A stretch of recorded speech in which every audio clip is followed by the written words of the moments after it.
Back in late 1985 and then into early 1986, I used to work out at a club in Portland, Oregon called the Metro YMCA. The Metro YMCA was a big, large club where you could go and work out and do a number of physical fitness activities in the same building. It was all about a movement, a change, a revolution, if you will, in physical fitness and working out. It was okay to go and basically play a little basketball, lift some weights, maybe jump in an aerobics class, hit the weights again, and then go home. So it was kind of a change in how people were working out. So I would go every day with a bag full of shoes. Being in the shoe business, I knew that it wasn't a good idea to go running for a long time in a pair of basketball shoes. It wasn't a good idea to try and play basketball in a pair of running shoes. So I always carried a bunch of shoes around with me when I'd go to the club because I didn't know exactly what I might be doing, and I wanted to be ready and switch shoes. Most people, however, weren't doing that. They were going to the club and they would go there with one shoe and try to do everything. And in most cases, that one shoe was not appropriate. It became very clear to me that what this world needed was a shoe that performed well enough in a multiple of activities.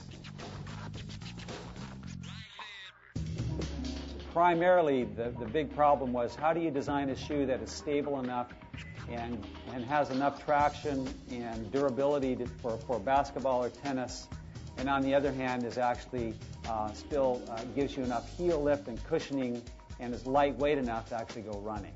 I brought this problem back to Nike because I saw the situation, and with a really good crew of people, we started to design this original trainer. After talking to a lot of people on the street, a lot of sneaker experts, that maybe it was time to actually take another look at what shoes mean to people, what old sneakers and retro shoes mean to people, but then what can be done with that to sort of create a new genre, if you will.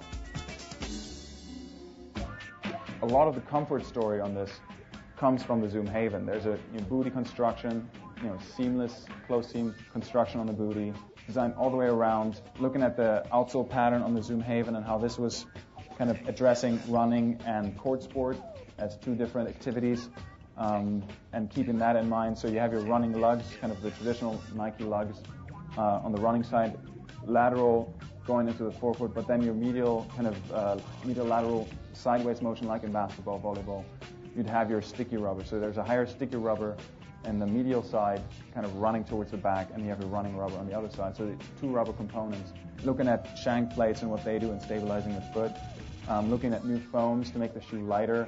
Looking at actually siping part of the midsole for better flex. So you see here the midsole starts flexing open, which are things that we're looking at now to, again, make the shoe better, more comfortable, more flexible, and be more friendly to the foot. This is one of Tinker's original sketches, which is probably up there. It's that blue one. Taking that and actually putting that on a sock liner. So if you put the two sock liners next to each other, it actually creates that image with Tinker's signature on there from '85, I think it is.